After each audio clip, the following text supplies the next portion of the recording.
Coming up, taking a community from devastation to rebirth. Welcome to Having It All, Lifestyles of the Rich and Conscious with MarBeth Dunn, featuring experts and pioneers in health, wealth, relationships, and spirituality, creating a happier, healthier, wealthier you. And now, here's our host, MarBeth Dunn. Welcome to the Having It All Show. As the Miracle Mama, I help professionals gracefully move through difficult transitions in your career, relationships, health, or spirituality through harnessing the power of miracles. You may know that I once lived in Haiti. I lived there for 17 years, and I hold Haiti very close to my heart. Today, I have with me an old friend, an extraordinary woman, Glady, the founder and the CEO of the Foundation for the Children of Haiti. We've been friends for over 30 years. Glady was selected by the Haven Initiative of Dublin, Ireland, to be honored as the recipient of its 2013 William Jefferson Clinton Goodwill for Haiti Award. She founded the Rainbow of Love Orphanage, the Hope Hospital in Port-au-Prince, Haiti, and she's established schools in the mountains of Haiti, in the south, in Musat. And this is just the tip of the iceberg of what Gladys has done. I'm so thrilled to have you on the show today. Thank you so much for joining me.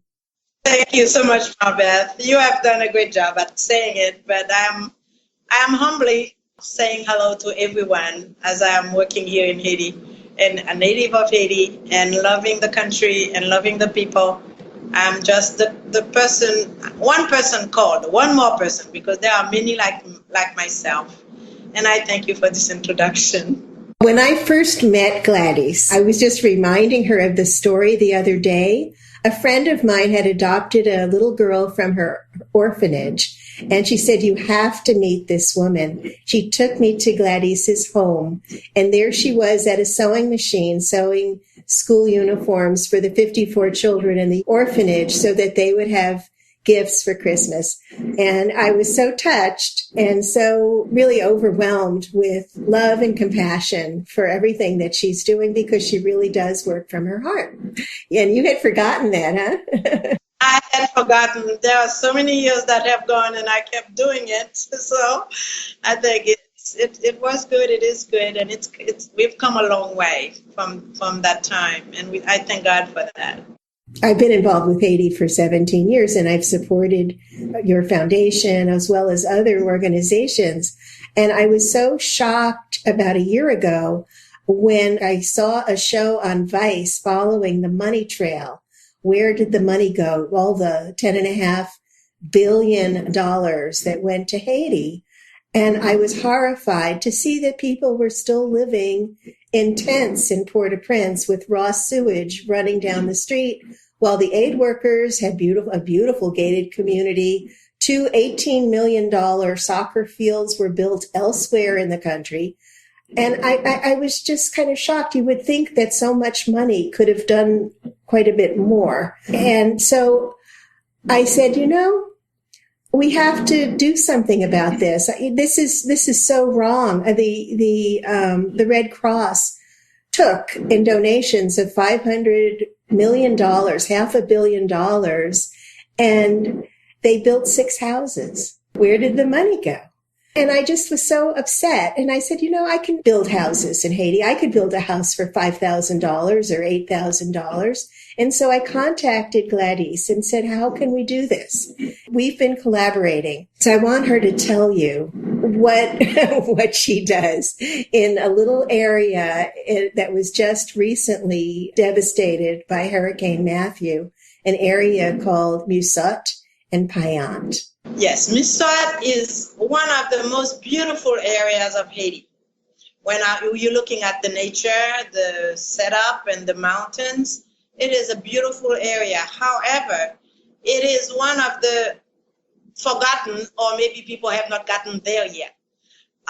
And because it's a small village right off of Payant, which is a bigger village, it has the people there. They do mostly agriculture, so they do small farmings, and they have their little homes and they sell what they have. So it's a very nice village where you can really feel like there is a warmth about Misot. And I think a lot of that attracted me, and I've been going there for quite a few years. And in 2009, I was just looking at the community because I used to just go up there to have a little time of relaxation, a little time of respite from all the work in Port-au-Prince. And I realized that a lot of the children were not going to school. And I thought, what if we were to start a school that the children, they wouldn't have to be paying much money, because I am against the poverty that you have to just give, but we really could try having the people understanding what education is all about, having the families involved, having them taking responsibilities. So in 2009, it was for which was probably 10 cents a year. That's all they had to pay. This is to just build up responsibilities for what equivalent to 10 cents a year, to your US 10 cents. And that's all they had to pay. And I invited 25 children to school. And this is how we started this elementary school. And the next year we had 60, and the next year we had 90. And to make a long story short, this year we have 377. So it was such a success. And of course, the earthquake came, and the earthquake did not affect that area of the mountains. But while I was looking at this area, and during the earthquake, there were so many young people that died because they needed to come to Port-au-Prince for their education, post high school. So they came to Port-au-Prince and they died in the earthquake. And as I was looking at this scene of sadness and really heartbroken scene, I thought of Misot again. Such a beautiful, serene area where young people could really have great schools, have a good campus to go to.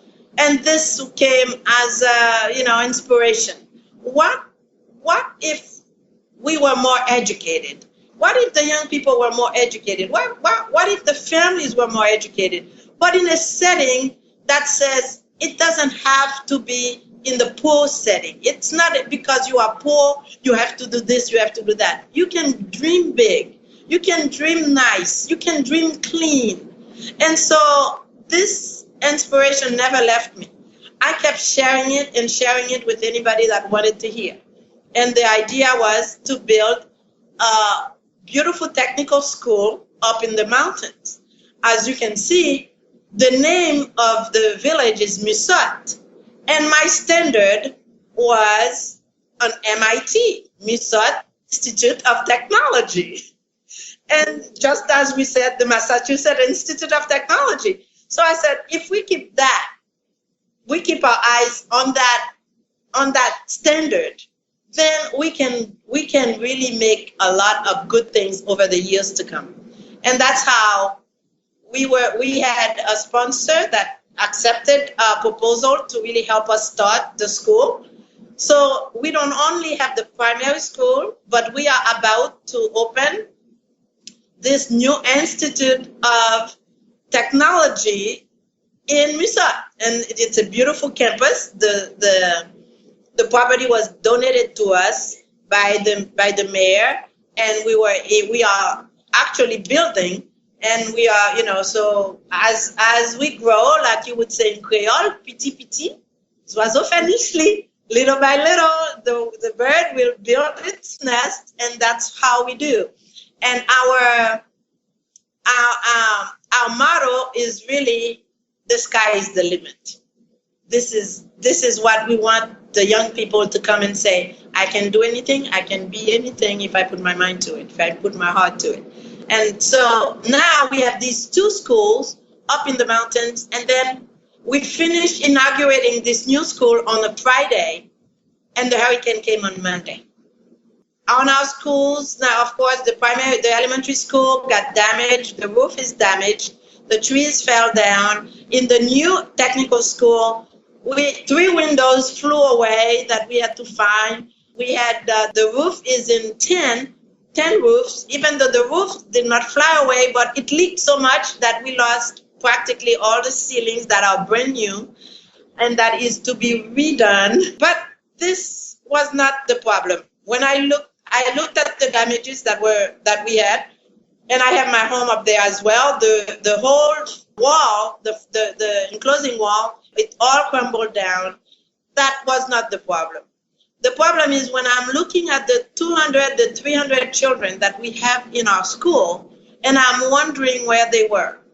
So I started walking to find out where they are. And that's where I realized that we have a much bigger problem than what I think I have. And so our problem becomes not only that we have our own, but the whole community, the way they were living, the houses they were in, what they did not have to start with, now they have nothing at all. It's like they were on top of the hole, now they are down in the hole. Because their little houses were just little huts, and now there is no more huts.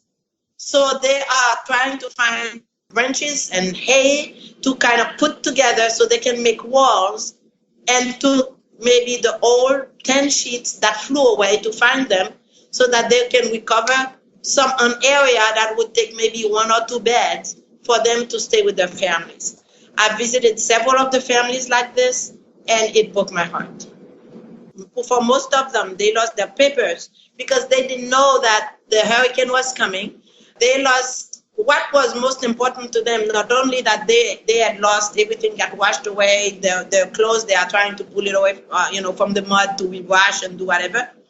But they were living off of their little farms and their livestock. They had goats and cows and horses. One man I spoke to, he said, I lost 2 goats, I lost 2 cows, I lost a horse, I lost 5 chickens. So, this was his lifeline to live. And he was still trying to send his 5 children to the school. You can see that now he lost everything. What's going to happen to these children's education? What the trauma that they are living psychologically, what is going to happen to these kids? We're having this love for children, for people in general, but the children really do touch my heart. Right away, I said, there's got to be something. The kids cannot grow up in this environment where there is no home, no food, no garden, and the families just sit around every day. And so we need to pick up right away, not letting them, linger on the disaster problem, instead of saying, we're going to do better. We are going to build the house. We're going to make it better than the way it was before. If it was good already and it's repairable, we will repair that. We are going to get the gardens back. We'll get the crops back up again because it's going to take a while, but they were able to save some of their yam crops. And I said, you can live on the yams and sell that. And so don't say, pull me. Say, okay, this happens. We're going to be able to go. There are a lot of people that love us. They're going to help. And then we're going to get this community back up. And the children, so that same week while I was there, I invited all the children to come to school. First of all, we did a food distribution where they could at least have food for the week. And I said, every child, as long as you can walk, even if you don't have your uniforms, you don't have your books, come to school. Because that's a way to just kind of say we're not going to sit and just cry over what happened. We have to get up and move on. So this is where we are. And so my job is I feel for them because where you see these people, you see them with so much desire to do better, and they can't. And at the same time, you put yourself in their place. You would have a tough time leaving your dogs there. That's not fair. That's not right. And that's not what we are created for. So it's lending a hand and teach them how to work together. One will be helping each other, and then they can even create co-ops so that next time there would be another problem, then there is something right there for, so that we can continue helping one another. And this is one of the things we want to build through this kind of projects that we want to get involved in. We'll be back to our show in just a moment. Would you agree that the current state of the world is angry, chaotic, turbulent, and possibly insane? And that's not even mentioning everyone's personal issues. We all need miracles, and now is the time. I'm MarBeth Dunn, the Miracle Mama. Imagine a river of miracles flowing into your life, bringing harmonious relationships, better health, prosperity, clarity, peace of mind, and a deep sense of joy. What if you could know all your needs are being met and feel calm and peaceful even in the midst of turbulent change? Get your free guide now, 7 Easy Ways to Harness the Power of Miracles at miracles101.com. That's miracles101.com, and live your miraculous life. Well, I have a couple of questions. One, you went out and you were exploring the area that was devastated by the hurricane. You said, I think, about a third of the houses were gone, just totally demolished.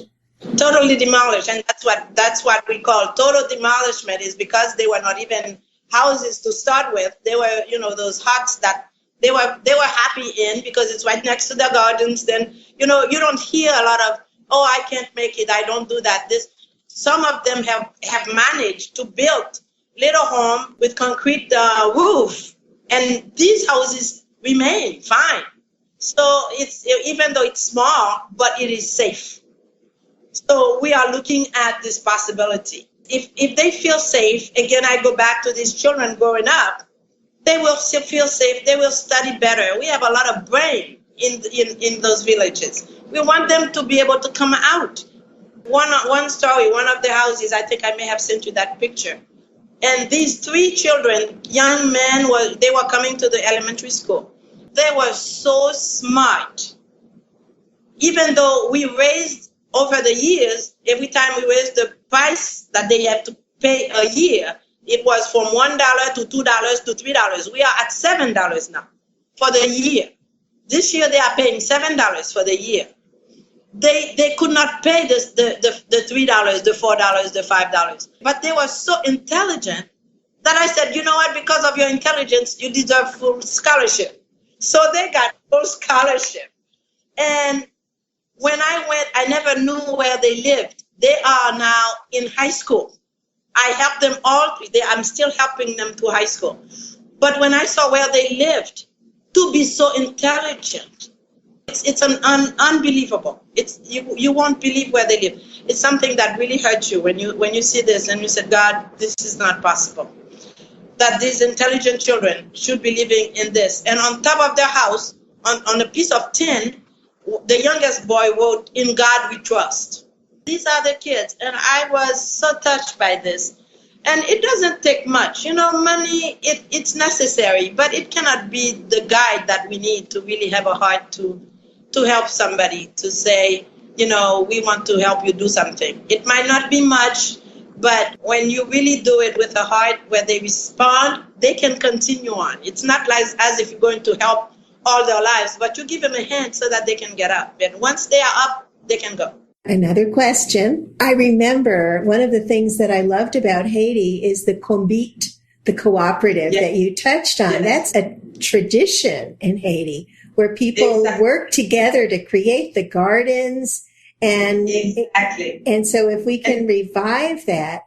And the other thing that I love about this, Gladys, is that there's no outside, we don't need anything from outside Haiti to accomplish this. Everything that's built can be done with materials and people inside Haiti. When I was first thinking about building the houses, and you said to me, MarBeth, why don't you think about contacting people in this area? I didn't want to because I've known you and I trust you. I gave money to the Red Cross. And then to find out that they built 6 houses, I felt very betrayed when I would only work with somebody that I know and trust, so I couldn't even go there. The other thing that I wanted to touch on was that what we had discussed was creating contracts for people that would receive the houses. And it wouldn't be something that would just be given to them, but that, could you explain that a little? Exactly. Actually, we had planned to even work on the contracts because I'll be there this weekend. We work on the contracts because we'll not only the houses they'll have a price that comes with it, and it will be built by combits, the combits, the groups, and then we would like to add the crops. That's how you're going to now have your farm. You're going to be able to sell your goods, and then this is what is going to come back from that time. So we also have talk of livestock, where you can give them maybe a female goat, and then they have another one might have the male, or we have several male where they can all breed the goats, and then now we know that you can pay back, and you will pay back a period of time. So actually, we focus on the over 200 families of the schools, just so that we can keep a focus, because we are talking of maybe 5,000 people up there. That's a lot of people. We just kind of saying, let's do it one family at a time, so that we narrow it to that. And then we have a meeting with them this coming Saturday. We're going to have a meeting, and we're going to discuss how the help is going to come, what their responsibility will be, and that we want to work. We would like to be an example for other areas of Haiti, so that they can see this started here. Look at these people, how they live well together. They have a co-op. It's not as if, we need any money back, but the money is going to be reinvested. Yes, it's a pay it forward. Yes, for pay forward. Yeah, which is so important. I think it gives people a sense of a confidence and and knowing that you're not a victim, but you are participating in the recovery from an event that many would look on as a disaster, but it could actually be a blessing for so many people in the long run. So It's just another way of looking at it. Exactly. It will be. And that's what we would like to see. Also, I know that we've been talking about this, and I can't thank you enough for really your desire to just kind of launch yourself right into this and say it can happen. And I really love your heart, the way you think. We are thinking the same way, so that we can help people grow. Because my idea up there, it's always like trying to, to have a new mindset. If with the people with more positive mindset, we can get out of this poverty sitting, situation. It might not be, it's not riches. It's not to be rich, but it's to be comfortable in what you are doing. And that's what we want them to be. That's where we would like for them to be.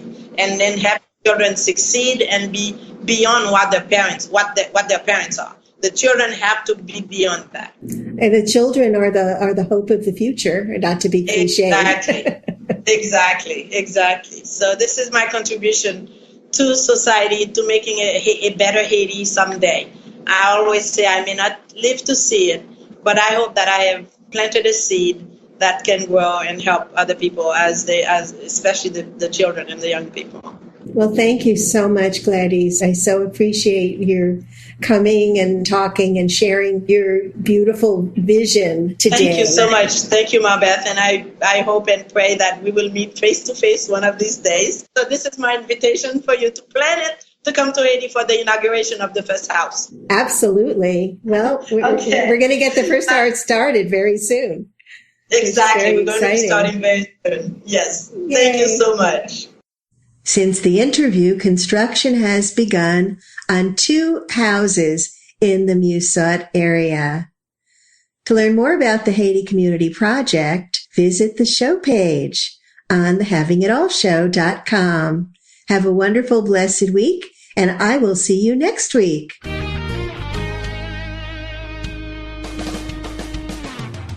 Join MarBeth next week on The Having It All Show, Lifestyles of the Rich and Conscious. Visit TheHavingItAllShow.com now to learn more about MarBeth and her special guests and download your free report.